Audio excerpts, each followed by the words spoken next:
Hey guys, it's Michael. Let's have a chat about Life is Strange 2. Life is Strange 2 is a choice-based game published by the well-known Japanese video game company Square Enix. Most people best know them for gems such as these. And I'll be honest, no offense to any Square Enix fans out there, I don't gush about any of the games that Square Enix makes. That is until they decided to team up with a lesser-known French video game company named Junt Nud Dontnod. Yeah, we're gonna go with that. To bring us what I honestly consider to be one of my favorite games. Life is Strange. Now, I don't want to spend too much time praising the game here and talking about how amazing its characters, its story, and just how emotionally traumatizing it is, but this game resonates with me so much as a choice-based game. And I am a ginormous advocate for choice-based games. It's by no means flawless. I actually have more than a few issues with the game, but at its core, it's a wonderful game, and I would definitely recommend it to anybody who has an interest in the choice-based genre. Just saying the name Life is Strange, or even seeing the name, just fills me with so much joy. Slap a 2 at the end of that, the conversation becomes a whole lot more different for me. Life is Strange 2, well, I don't want to say it's terrible. In fact, I don't really think I can even go as far to say that it's bad. But it's just miles away from being as good as its predecessor, in my opinion. And let me stop myself right there for just a second to say, if you're a fan of Life is Strange 2 and you're watching this video, I think that's wonderful. Let me advise you to do one of either two things while you're watching, just while I'm at it. One, leave this video, just so I don't give you any chance to hate me for whatever reason. Or two, keep watching this video and just comment with an open mind to my thoughts and opinions about this game. As a matter of fact, for any negative thing that I say about this game, I want you to play this clip in your head.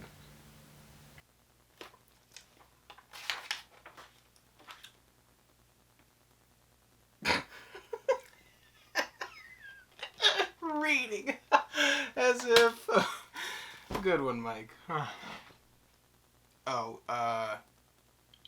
Shoot, what was I supposed to say?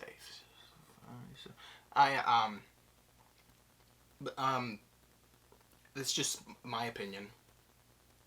Alright, that being said, it's been a while since I've seen this game, so let's take a look at the plot. Oh, yeah, and spoiler warning for anybody who doesn't want to be spoiled on the game, please leave now. I'll give them a couple seconds.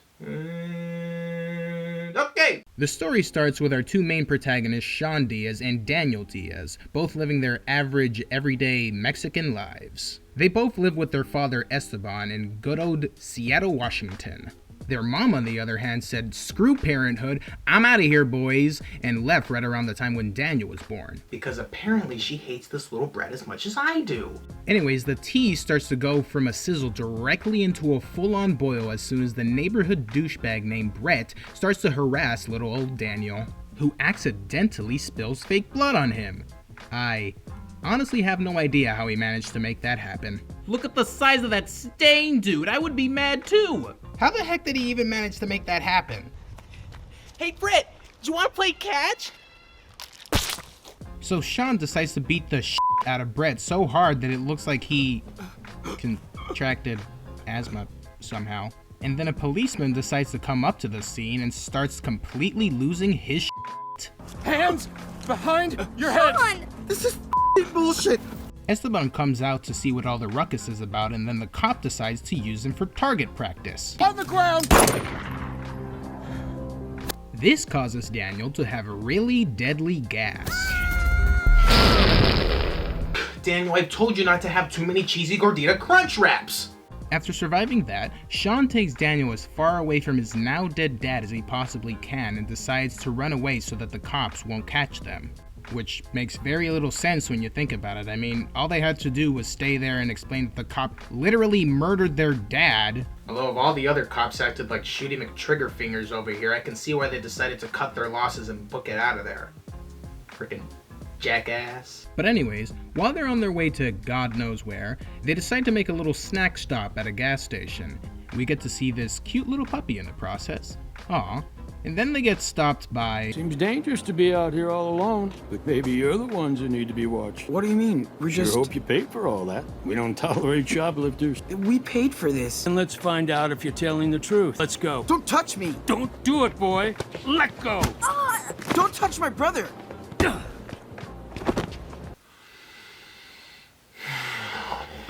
Oh, man. Oh, calm down. It's too early to get heated, okay. Alright. Anyways, they get stopped by this prick, who's the owner of the gas station. Turns out Sean and Daniel are actually fugitives now because of the whole Taco Bell incident from earlier. So that's why! I thought it was just racist. You're the reason we need to build that wall. Nope, I guess it's both. They end up escaping, but not before Daniel gets his second wind. Okay, Daniel, we're switching to dairy-free Taco Bell from this point on. They get help from a guy named Brody Holloway, who I neglected to mention they met at the gas station. To be fair, he's only given like 30 minutes in the game. He helps drive them further away from the cops, and this is when we realize that Daniel actually stole that little puppy from the gas station. You know, Daniel, you just earned some cool points in my book. What should her name be? Your dog, your choice. Mushroom. You just lost them. Brody helps the Diazes by buying them a motel room to stay in for the night. He takes off, wishing them the best, and this is when Daniel discovers that his dad is actually dead. Well, yeah, no What do you think that bullet did to him? Jump up and kiss him? This is also when we discover that Daniel actually wasn't having bad gas. He was actually having superpowers. Wait, so it's Daniel that has the superpowers in this game? So it's basically like we're playing the first Life is Strange, but instead of playing as Max, we're playing as Chloe? Fine. Now, I get it. From a writing perspective, it makes absolute total sense that Daniel, the little 9-year-old kid, is the one that has the powers in between the two protagonists. I mean, where else is the conflict possibly gonna come from? Anyways, Sean, Daniel, and Mushroom decide to stay in an abandoned cabin for a month. They start to learn more about Daniel and his powers, and Sean advises Daniel not to use his powers too often, otherwise it'll get them caught. After this, we get one of the most brutal deaths in the game. Oh, you think I mean Mushroom? No, I'm talking about the freaking cougar that eats him.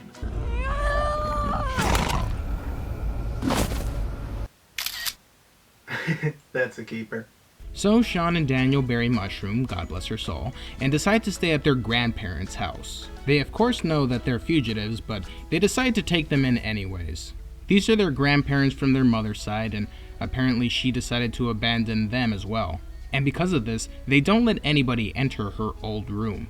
A bit of time passes with the Diazes living comfortably with their grandparents, and Daniel decides to save one of the neighbor's kids named Chris and becomes friends with him. Okay, that's a completely fair use of your powers. Daniel then starts making Chris believe that he has superpowers. And that's the complete opposite of fair use of your superpowers. To be honest, technically speaking, Sean didn't say that he couldn't make other people believe that they have superpowers. They go with the neighbors to a marketplace where Sean meets Finn and Cassidy, whom they end up traveling with later, but we'll get to that when we get to that. Sean and Daniel break into their mom's old room and find a letter from her with her contact info asking the grandparents to take care of the Diazes because of the whole incident at Seattle. The cops get word that Sean and Daniel were spotted out in public, and so Sean and Daniel decide to run away from their grandparents' house so that their grandparents aren't charged with harboring fugitives. While they do this, Chris decides to jump in and try and save them, but unfortunately gets run over. Jesus Christ, Daniel! I mean, I know you're only following Sean's rule of not using your powers, which you've already broken twice, but if you were going to break it at all, use it when a kid is about to get run over by a freaking car! Okay, in all fairness, you can avoid this from happening as long as you advise Daniel to stop lying to Chris. But if I do that, then I can't continue shitting on Daniel! Oh god, it's so hard! Now that they have nowhere to live again, they decide to start heading down south towards Mexico, where their father was born. They stay with Finn and Cassidy, whom they met at the marketplace, and then we meet... Oh my goodness! Okay, the first Life is Strange is M-rated too, but there's no nudity in it whatsoever, so that genuinely caught me by surprise. So we meet a whole group of people who work on a marijuana farm, and whose names I won't even bother mentioning, they're such forgetful characters. I mean, the only ones I end up remembering are Finn and Cassidy, and that's because we were introduced to them first. Not to mention the fact that Cassidy goes frickin' skinny dipping with Sean and then ends up getting busy with him. They really didn't want that M rating to go to waste, huh?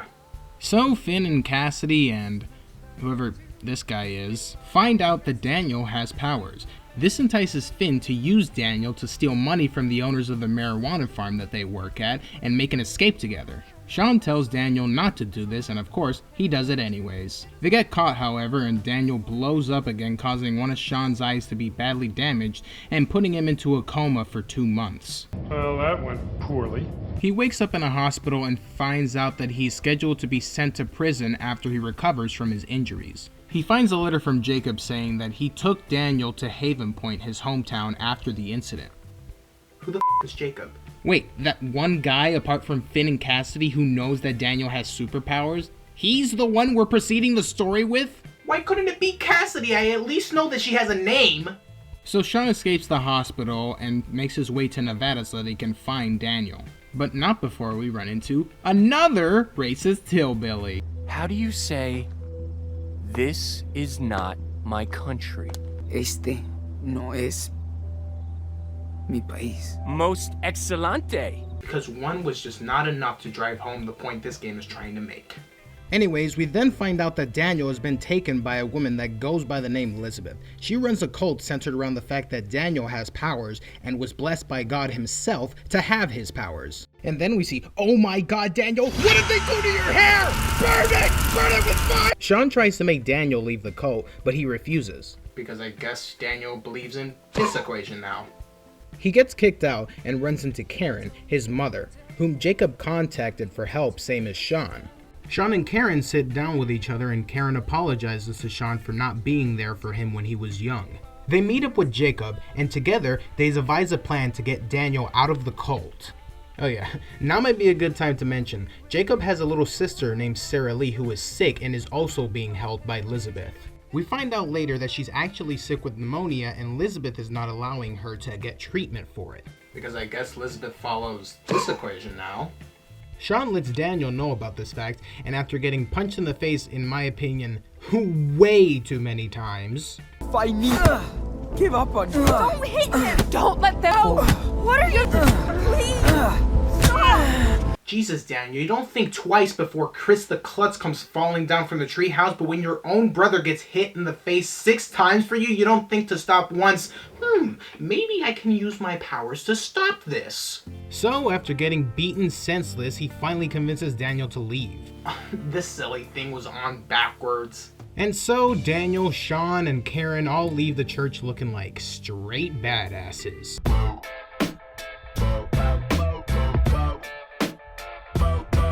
So they say goodbye to Jacob and Sarah Lee as they all leave to Arizona to continue their plans to leave for Mexico. Here we meet, oh my god, David Madsen from the first game?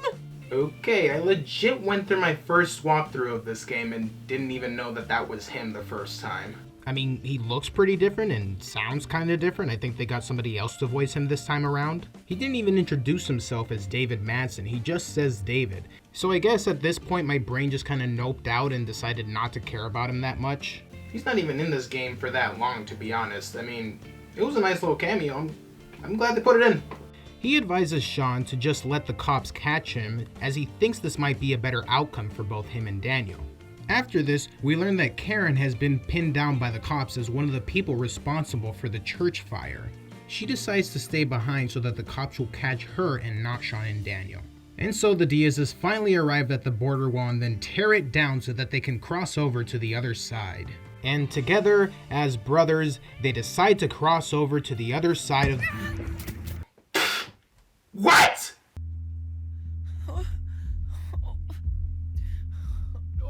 Oh dang, man, I thought this game was already about to be over. So the Diazes get stopped by, guess what? More racist hillbillies! Keep an eye on the wall.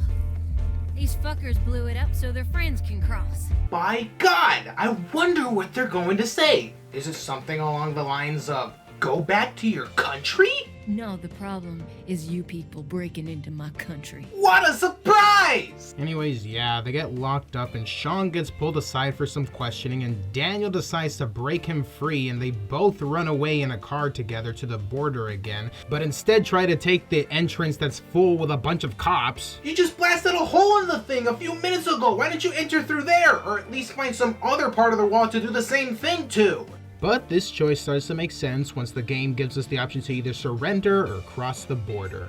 Are you kidding? Of course I'm going to surrender. David Madsen already told me to. You gotta listen to the homie. So Sean surrenders, leaving Daniel to live with his grandparents for 15 years before he gets to meet Sean again. He meets up with him, Sean has a beard now, and they both live happily ever after, blah blah blah, yada yada, the end. And that, in my opinion, is the best ending you can get in this game, being that it is a choice-based game and you can get multiple endings. And now that we've recapped, let's talk problems. Okay, so I have to be honest, when I first came up with the idea for this video, I was so ready to take a huge, fat, steaming dump on this game. But after a while of rewatching and researching about this game, I gotta tell you, I don't think I can.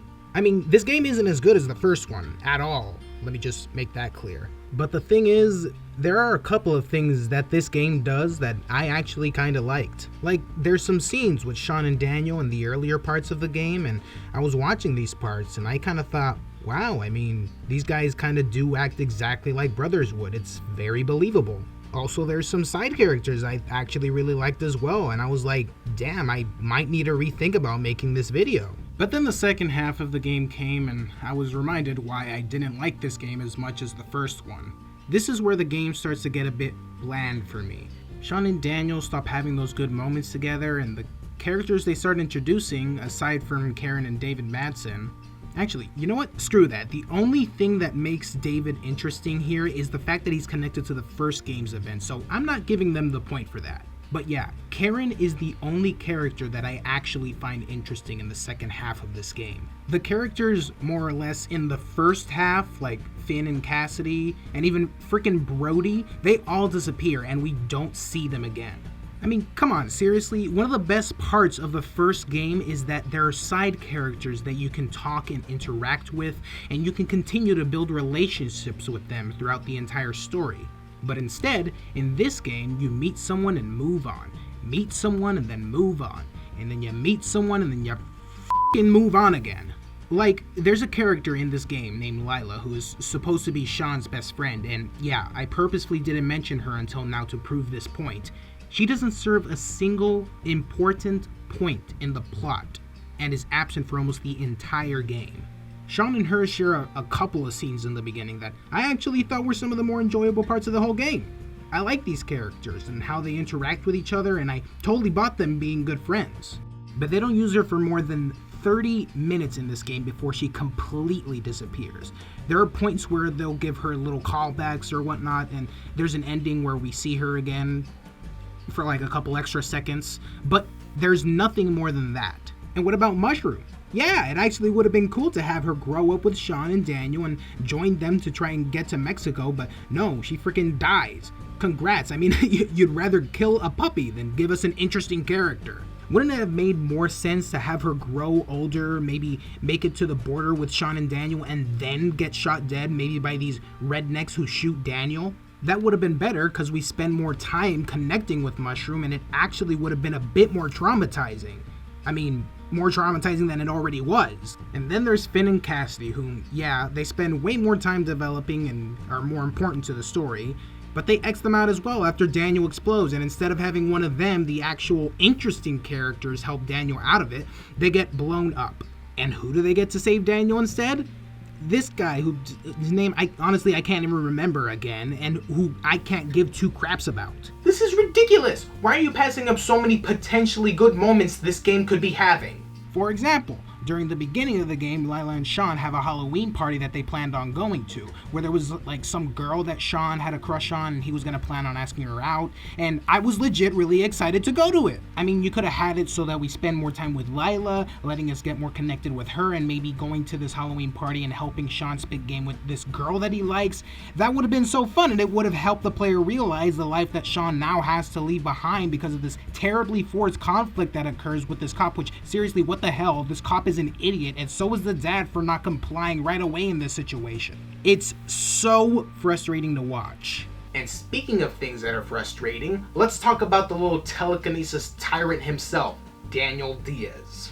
Okay, so in all fairness, I may have what some might consider to be a bit of a bias when it comes to this, and that is that in general, I don't really like kids, especially ones that act like Daniel does. I mean, I was able to tolerate him pretty well from episode 1 to episode 2, but I guess like right around the point where they stay at their grandparents' house, I could not even with this kid. He is, make no mistake of this, the game's main source for conflict. He constantly uses his powers when he shouldn't, despite Sean's very clear orders not to. He consistently takes the side of other people above his brother only because it gives him the excuse to use his powers.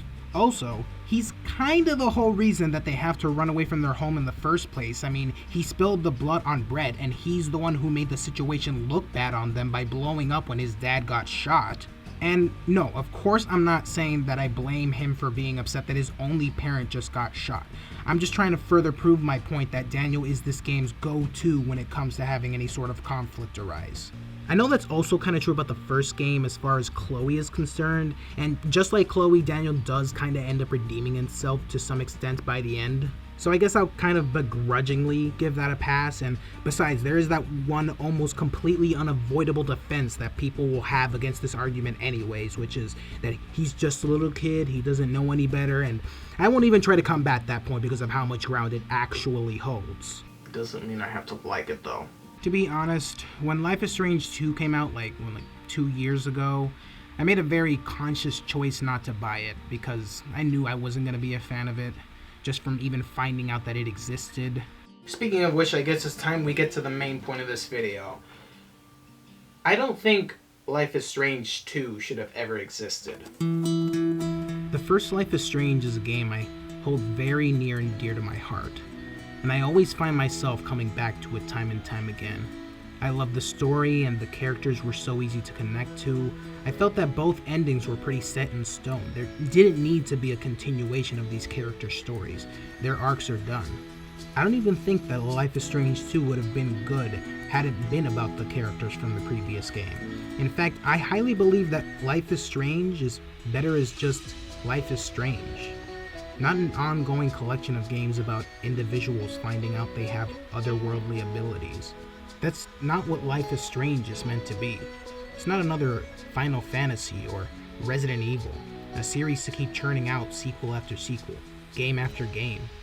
Life is Strange should have just been a story about Max Caulfield, Chloe Price, and the people of Arcadia Bay.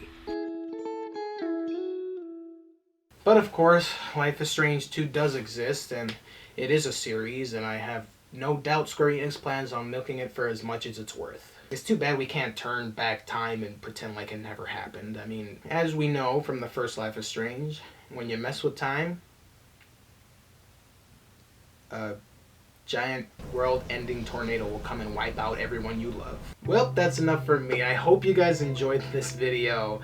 And again, I can't stress this enough. If you like Life is Strange 2 and you watch this video, please keep on liking it. I don't want to take that away from you. This is just my opinion on the game, and if you guys feel differently from my opinions, or if you agree, go ahead, let me know down in the comments below. I'd love to hear from you. And I apologize if this commentary video is a bit sloppy. It is my first one in a couple of years, so let me know if you guys want to see more of them. I mean, I'm gonna post more of them anyways, whether you guys let me know or not. I'm talking about more or less stuff that I'm passionate about. I love Life is Strange, and I wanted to talk about why I think the second one shouldn't have existed. If you guys aren't subscribed to my gaming channel or to this channel, please go ahead, drop a little slam that subscribe button for both this channel, and I'll leave a link to the other channel in the description below. Please go and check it out if you guys are interested. And hopefully you guys can find another one of my videos that interests you. Alright, that's enough for me. I've been talking for quite a while. Most of it's scripted. I'll see you guys then. Yeah, you told me